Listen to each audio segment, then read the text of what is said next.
Initially, on the ETSI-OSM NFVO orchestrator, there are no more network services available. First step for automatically instantiating an end-to-end network slice is to log in towards the NSMF. The next step is to onboard our NSD, which type is EMBB, composed by two NSSD. The network slice template represents the main characteristics of our end-to-end network slice. Once the MBB network slice template has been onboarded, the next step is to create the corresponding network slice identifier. In this way can be requested the automated orchestration of run and core subslices.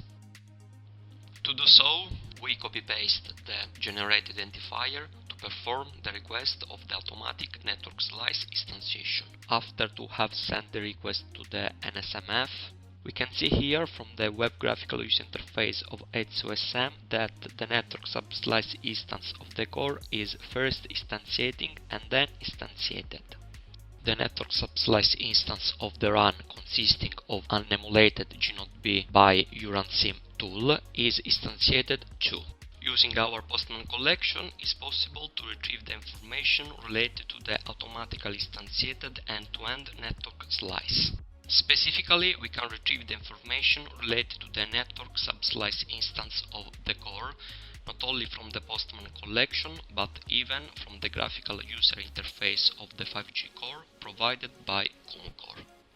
There are available two core network slices. In fact, beyond the default one, there is the core slice we just instantiated.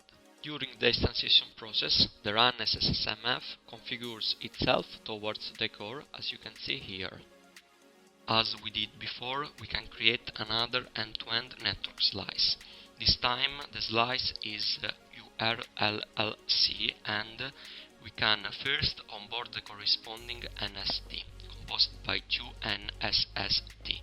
Then create the corresponding identifier for the network slice instance, and eventually we can request to the NSMF to instantiate automatically the network slice instance, which is created on top of the 5G core instance created for the first end-to-end network slice. Once the URLLC slice has been instantiated, can be retrieved the detailed information not only from the Postman collection but from the graphical user interface.